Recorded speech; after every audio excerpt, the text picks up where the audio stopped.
ನಮಸ್ತೆ ಎಲ್ಲ ನನ್ನ ಸ್ಪರ್ಧಾತ್ಮಕ ಪರೀಕ್ಷೆಗೆ ತಯಾರಿಯನ್ನ ನಡೆಸ್ತಿರ್ತಕ್ಕಂಥ ಎಲ್ಲ ನನ್ನ ವಿದ್ಯಾರ್ಥಿಗೆ ನೋಡ್ಕೋಬಹುದು.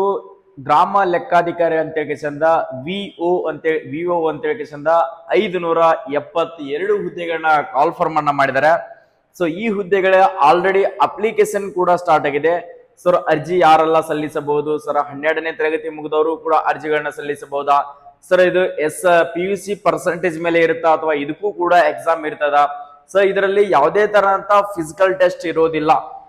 ಸರ್ ನಾನು ಎಕ್ಸಾಮ್ ಟ್ಯಾಲೆಂಟ್ ಇದ್ದೀನಿ ಸರ್, ನಾ ಎಕ್ಸಾಮ್ 100% ಪಾಸ್ ಮಾಡ್ಕೋತೀನಿ, ನನ್ನ ಹತ್ರ ಫಿಸಿಕಲ್ ಫಿಟ್ನೆಸ್ ಇಲ್ಲ ಅಂತಿರ್ತಕ್ಕಂಥ ಮಹಿಳಾ ಅಭ್ಯರ್ಥಿಗಳಿಗೆ ಮತ್ತು ಪುರುಷ ಅಭ್ಯರ್ಥಿಗಳಿಗೆ ನೀವೇನಾದ್ರೂ ಒಂದು ಸ್ಟೇಟ್ ಗೌರ್ಮೆಂಟ್ ದಲ್ಲಿ ಒಂದು ಒಳ್ಳೆಯ ಸುವರ್ಣ ಅವಕಾಶ ಅನ್ಕೊಳ್ಬಹುದು, ಒಂದು ಬೆಸ್ಟ್ ಜಾಬ್ ಅನ್ನ ಮಾಡ್ಕೊಳ್ಬೇಕು ಅನ್ಕೊಂಡಿದ್ರಿಯಪ್ಪ ಅಂದ್ರೆ ಸೊ ನೀವು ಕೂಡ ಈ ಜಾಬ್ ಅನ್ನ ಪಡೆದುಕೊಳ್ಳಬಹುದು. ಸೊ ಇದು ಬಂದ್ಬಿಟ್ಟು ನಾನ್ HK ಅಂತ ಹೈದರಾಬಾದ್ ಕರ್ನಾಟಕಕ್ಕೆ 67 ಹುದ್ದೆಗಳನ್ನ ಕಾಲ್ಫರ್ಮ್ ಮಾಡಿದ್ದಾರೆ. ಸೊ ನಾನ್ ಹೈದರಾಬಾದ್ ಕರ್ನಾಟಕಕ್ಕೆ 505 ಹುದ್ದೆಗಳನ್ನ ಕಾಲ್ಫರ್ಮ್ ಅನ್ನ ಮಾಡಿದ್ದಾರೆ.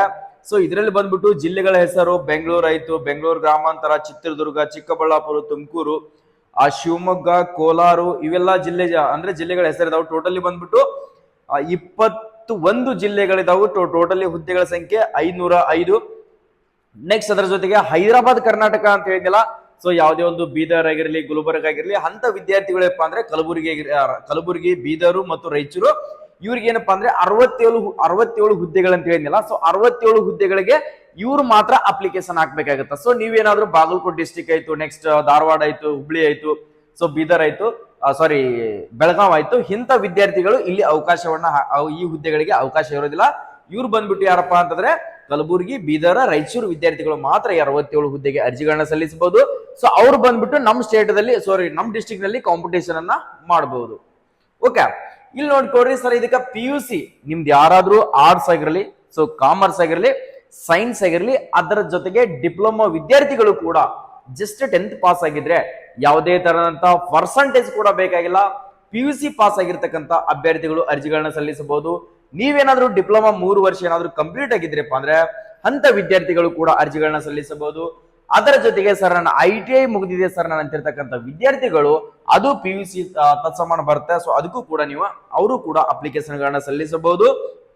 ನೋಡ್ಕೊಳ್ಳಿ ವಿದ್ಯಾರ್ಥಿಗಳೇ, ಅರ್ಜಿ ಸಲ್ಲಿಸುವ ದಿನಾಂಕ ಬಂದ್ಬಿಟ್ಟು ಸೊ ನಿಮ್ಗೆ ನೋಟಿಫಿಕೇಶನ್ ಮುಖಾಂತರ ಅಪ್ಡೇಟ್ ಕೊಡ್ತಾ ಹೋಗ್ತೀನಿ. ಪ್ರತಿಯೊಂದು ವಿದ್ಯಾರ್ಥಿ ಕೂಡ ಚೆಕ್ ಅನ್ನ ಮಾಡ್ಕೊಳ್ಳಿ. ಓಕೆ, ನಿಮ್ ನೋಟಿಫಿಕೇಶನ್ ನೋಡ್ತಾ ಹೋದ್ರಪ್ಪ ಅಂದ್ರೆ ಕಂಪ್ಲೀಟ್ ಆಗಿ ಅಪ್ಡೇಟ್ ಗೊತ್ತಾಗುತ್ತೆ. ಸೊ ಇದು ಬಂದ್ಬಿಟ್ಟು ಆಫಿಸಿಯಲಿ ಆಗಿರ್ತಕ್ಕಂಥ ನೋಟಿಫಿಕೇಶನ್ ಇರುತ್ತೆ. ಸೊ ಇದು ಆಲ್ರೆಡಿ ಟೋಟಲಿ ಬಂದ್ಬಿಟ್ಟು ನಿಮ್ಗೆ ಎಷ್ಟಪ್ಪ ಅಂದ್ರೆ ಒಂದು 15 ಪೇಜಸ್ ಗಳಿದಾವು. ಇದ್ರ ಬಗ್ಗೆ ನಾನು ಆಲ್ರೆಡಿ ಇನ್ಫಾರ್ಮೇಶನ್ ಕೊಟ್ಟಿದ್ದೀನಿ. ಸೊ ಇದ್ರ ಬಗ್ಗೆ ಹೇಳುವಂತದಿಲ್ಲ. ಸೊ ಇದನ್ನೇ ನಾನು ಅಂದ್ರೆ ಶಾರ್ಟ್ ಕಟ್ ಆಗಿ ನಿಮ್ಗೆ ಕೊಡ್ತಾ ಇದೀನಿ. ಸೊ ನೋಟಿಫಿಕೇಶನ್ ನಿಮ್ಗೆ ಹಾಕ್ತೀನಿ ನಾನು ಬೇಕಿದ್ರೆ. ಸೊ ಅರ್ಜಿ ಸಲ್ಲಿಸುವ ದಿನಾಂಕ ಬಂದ್ಬಿಟ್ಟು ಆಲ್ರೆಡಿ ಸ್ಟಾರ್ಟ್ ಆಗಿದೆ. 11/7/2026 ಅರ್ಜಿ ಸ್ಟಾರ್ಟ್ ಆಗಿದೆ.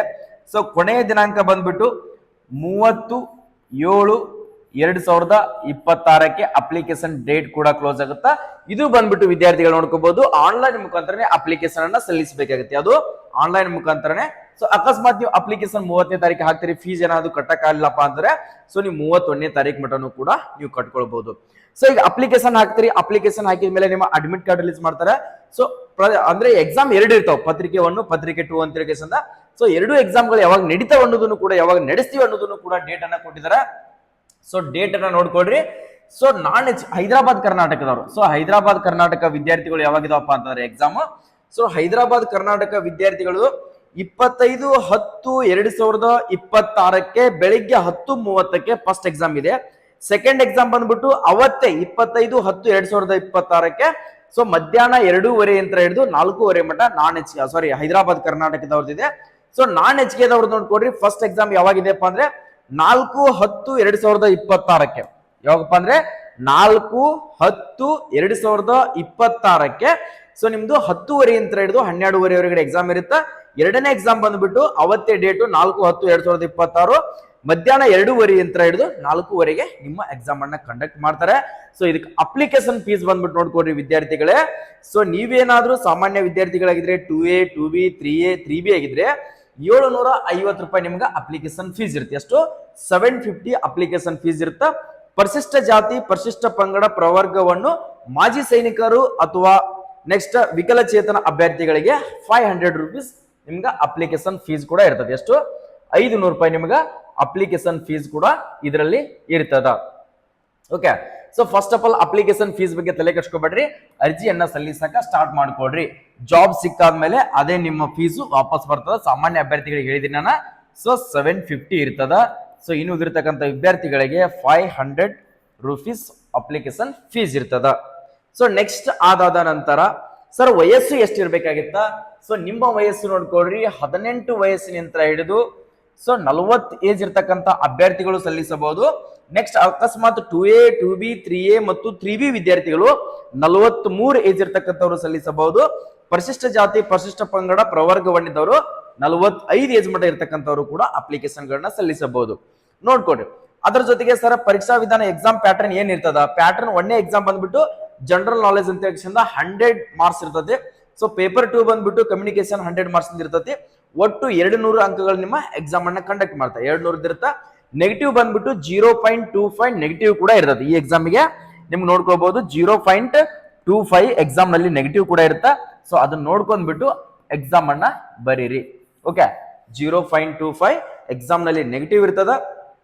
ಟೋಟಲಿ ಬಂದ್ಬಿಟ್ಟು ನಿಮ್ಗೆ 2 ಎಕ್ಸಾಮ್ ಇರ್ತಾವೆ. ಫಸ್ಟ್ ಎಕ್ಸಾಮ್ ಅನ್ನ ಆದ್ಮೇಲೆ ಸೊ ಫಸ್ಟ್ ಎಕ್ಸಾಮ್ ನಲ್ಲಿ ಸಿಲೆಬಸ್ ಅನ್ನ ಕೊಟ್ಟಿದ್ದಾರೆ. ಬೇಕಾದ್ರೆ ನಾನು PDF ಅನ್ನ ನಿಮ್ಗೆ ಶೇರ್ ಮಾಡ್ತೀನಿ, ಅದನ್ನ ನೋಡ್ಕೊಡ್ರಿ. ಅದಕ್ಕೂ ಕೂಡ ಟೈಮಿಂಗ್ 2 ಗಂಟೆಗಳ ಕಾಲ ಇರ್ತತಿ 1ನೇ ಎಕ್ಸಾಮಿಗೆ. 2ನೇ ಎಕ್ಸಾಮ್ಗೆ ಕೂಡ 2 ಗಂಟೆಗಳ ಕಾಲ ನಿಮ್ಗೆ ಎಕ್ಸಾಮ್ ಇರ್ತದ. ಸೊ ಪೇಪರ್ 1 ದಲ್ಲಿ ಬಂದ್ಬಿಟ್ಟು ಭಾರತ ಸಂವಿಧಾನ ಪಠ್ಯಕ್ರಮ, ಅದ್ರ ಜೊತೆಗೆ ಭೂಗೋಳಶಾಸ್ತ್ರ ಇದೆಲ್ಲಾನು ಕೂಡ ಅದ್ರ ಸಿಲೆಬಸ್ ಅನ್ನ ಕೊಟ್ಟಿದ್ದಾರೆ. ನೀವು ಕೂಡ ಒಂದ್ಸರಿ ಚೆಕ್ ಮಾಡ್ಕೊಂಡ್ರೆ ಕ್ಲಿಯರ್ ಆಗುತ್ತೆ. ಅದ್ರ ಬಗ್ಗೆ ನಾನು ಹೇಳುವಂತದ್ದೇನಿಲ್ಲ. ಸೊ ನೋಡ್ಕೊಳ್ತೀರಿ ಅಂತ ಅನ್ಕೊಳ್ತಾ ಇದೀನಿ. ಒಂದ್ಸರಿ ಅರ್ಜಿಯನ್ನ ನೋಡ್ಕೊಡ್ರಿ. ಒಂದು ಜಿಲ್ಲೆಗೆ ಅರ್ಜಿ ಮಾತ್ರ ಸಲ್ಲಿಸಬೇಕಾಗುತ್ತೆ. ಸರ್ ನನಗೆ ಬಾಗಲಕೋಟೆ ಹಾಕಿದೀನಿ, ನೆಕ್ಸ್ಟ್ ಬೆಳಗಾವ್ ಹಾಕ್ತೀನಿ, ಸರ್ ಧಾರವಾಡ ಹಾಕ್ತೀನಿ ಅಂತ ಆತರ ಬರೋದಿಲ್ಲ. ಒಂದು ವಿದ್ಯಾರ್ಥಿಗೆ ಒಂದೇ ಅಪ್ಲಿಕೇಶನ್ ಬರ್ತದ. ಸೊ ಕರೆಕ್ಟ್ ಆಗಿ ನೋಡ್ಕೊಂಡ್ಬಿಟ್ಟು ಅಪ್ಲಿಕೇಶನ್ ಗಳನ್ನ ಸಲ್ಲಿಸ್ಕೊಳ್ರಿ. ಯಾವುದೇ ತರಂತ ಮಿಸ್ಟೇಕ್ ಗಳನ್ನ ಮಾಡಕ್ ಹೋಗ್ಬೇಡ್ರಿ. ಸೊ ನೀವೇನಾದ್ರೂ ನಿಮ್ಮ ಬ್ರದರು ಸೊ ನಿಮ್ಮ ಸಿಸ್ಟರು PUC ಓದ್ಕೊಂಡ್ಬಿಟ್ಟು ಮನೆಯಲ್ಲಿ ಕುತ್ಕೊಂಡಿದ್ರಪ್ಪ ಅಂದ್ರೆ ಅಂತ ವಿದ್ಯಾರ್ಥಿಗಳಿಗೆ ಸೊ ಈ ವಿಡಿಯೋನ ಶೇರ್ ಮಾಡ್ರಿ. ಸೊ ಅವ್ರಿಗೆ ಕೂಡ ಹೆಲ್ಪ್ ಮಾಡ್ರಿ. ಈ ತರದ ಜಾಬ್ ಗಳನ್ನ ಕಾಲ್ಫಾರ್ಮ್ ಮಾಡಿದಾರೆ. ಸೊ ಅರ್ಜಿಯನ್ನ ಸಲ್ಲಿಸು. ಸ್ಟೇಟ್ ಗೌರ್ಮೆಂಟ್ ದಲ್ಲಿ ಅಬಕಾರಿ ಇಲಾಖೆದಲ್ಲಿ ಕೂಡ ಕಾಲ್ಫಾರ್ಮ್ ಮಾಡಿದ್ದಾರೆ. ನೆಕ್ಸ್ಟ್ KSRP ಆಯ್ತು, IRB ಆಯ್ತು, ಸೊ ಸಿವಿಲ್ CR ಇವೆಲ್ಲನೂ ಕೂಡ ಸ್ಟೇಟ್ ಗೌರ್ಮೆಂಟ್ ಅಲ್ಲಿ ಪ್ರತಿಯೊಂದು ಜಾಬ್ ಅನ್ನ ಕಾಲ್ಫಾರ್ಮ್ ಅನ್ನ ಮಾಡಿದ್ದಾರೆ. ಸೊ ಫಸ್ಟ್ ಆಫ್ ಆಲ್ ಒಂದಕ್ಕೆ ಸ್ಟಡಿ ಮಾಡ್ತಾ ಇದ್ರಿ ಅಂದ್ರೆ ಎಲ್ಲದಕ್ಕೂ ಕೂಡ ಸೇಮ್ ಸಿಲೆಬಸ್ ಆಗಿರ್ತದ ಸ್ಟೇಟ್ ಗೌರ್ಮೆಂಟ್ ಅಲ್ಲಿ. ಬಟ್ ನಿಮ್ಮ ಪ್ರಯತ್ನವನ್ನ ಯಾವತ್ತೂ ಕೂಡ ಬಿಡಕ್ ಹೋಗ್ಬೇಡಿ ಸ್ನೇಹಿತರೆ. ಸೊ ಪ್ರತಿಯೊಬ್ರು ಕೂಡ ಕಾಂಪಿಟೇಷನ್ ಮಾಡ್ಲೇಬೇಕು. ಕಾಂಪಿಟೇಷನ್ ಮಾಡಿದ್ರೆ ಮಾತ್ರ ಈಗ ನೀವು ಯಾವ್ದಾದ್ರು ಒಂದು ಜಾಬ್ ಅನ್ನ ಸೇರ್ಕೊಳ್ಳೋಕೆ ಸಾಧ್ಯ. ಸೊ ಸುಮ್ಮನೆ ಬರ್ತದ ಜಾಬ್ ಅಂತ ಹೇಳಿ ಯಾವತ್ತು ಅನ್ಕೊಳಕ್ ಹೋಗ್ಬೇಡ್ರಿ. 100% ಹೇಳ್ತಾ ಇದೀನಿ, ಹಾರ್ಡ್ ವರ್ಕ್ ಯಾರು ಮಾಡ್ತಿರಲ್ಲ ಅಂತವ್ರು ಮಾತ್ರ ಸಕ್ಸಸ್ ಆಗೋಕೆ ಸಾಧ್ಯ ಇರ್ತದ.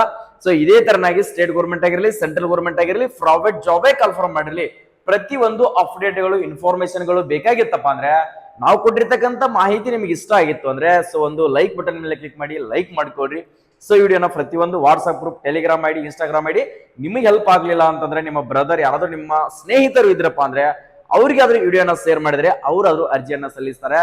ಸೊ ನಿಮಗೇನಾದ್ರೂ ನೆಕ್ಸ್ಟ್ ನೋಟಿಫಿಕೇಶನ್ ಜಾಬ್ ಇನ್ಫಾರ್ಮೇಶನ್ ಬೇಕಾಗಿತ್ತಂದ್ರೆ ಕೆಳಗಡೆ ಕಾಣ್ತಿರುವಂತ ಸಬ್ಸ್ಕ್ರೈಬ್ ಬಟನ್ ಏನ್ ಕಾಣ್ತಾ ಇದೆಯಲ್ಲ, ಸೊ ಇದನ್ನ ಈಗಲೇ ಸಬ್ಸ್ಕ್ರೈಬ್ ಮಾಡ್ಕೊಡ್ರಿ. ನಾವು ಕೊಡುವಂತ ಪ್ರತಿಯೊಂದು ಕಂಟೆಂಟ್ ಇನ್ಫಾರ್ಮೇಶನ್ ಅನ್ನ ಸೊ ನಿಮ್ ಮುಂದೆ ಕೊಡ್ತಾನೆ ಹೋಗ್ತೀವಿ. ನಿಮಗೇನಾದ್ರೂ ಇದ್ರ PDF ಏನಾದ್ರೂ ಬೇಕಾಗಿತ್ತೆ, ಸೊ ಈ ಜಾಬ್ PDF ಅನ್ನ ನೀವು ಕೂಡ ನೋಡ್ಕೊಳ್ಬೇಕು ಅನ್ಕೊಂಡಿದ್ರಪ್ಪ ಅಂದ್ರೆ ಸೊ ಪ್ರತಿಯೊಂದು ವಿದ್ಯಾರ್ಥಿ ಕೂಡ ಕೆಳಗಡೆ ಡಿಸ್ಕ್ರಿಪ್ಷನ್ ಬಾಕ್ಸ್ ಅಲ್ಲಿ ನಮ್ಮ SA paramilitary and Telegram link ಅನ್ನ ಕೊಟ್ಟಿರ್ತೀವಿ. ಅಲ್ಲಿ ಹೋಗಿ ಆ ಟೆಲಿಗ್ರಾಮ್ ದಲ್ಲಿ ಜಾಯ್ನ್ ಆದ್ರೆ ಸೊ ಈ ಟೋಟಲಿ ಬಂದ್ಬಿಟ್ಟು 16-17 ಪೇಜ್ ಏನಿದಲ್ಲ, ಸೊ ಇದೆಲ್ಲಾನು ಕೂಡ ನಿಮ್ಗೆ ಅದರಲ್ಲಿ ಶೇರ್ ಮಾಡಿರ್ತೀವಿ. ನೀವು ಕೂಡ ಡೌನ್ಲೋಡ್ ಮಾಡ್ಕೊಂಡು ನೋಡ್ಕೋಬಹುದು ವಿದ್ಯಾರ್ಥಿಗಳಿಗೆ. ಸೊ ಎಲ್ಲರಿಗೂ ಕೂಡ ಆಲ್ ದಿ ಬೆಸ್ಟ್, ಒಳ್ಳೇದಾಗ್ಲಿ. ಇದೇ ತರನಾಗಿ ಇನ್ಫಾರ್ಮೇಶನ್ ಗಳನ್ನ ಕೊಡ್ತಾ ಹೋಗ್ತೀವಿ. ಜೈ ಹಿಂದ್, ಜೈ ಕರ್ನಾಟಕ.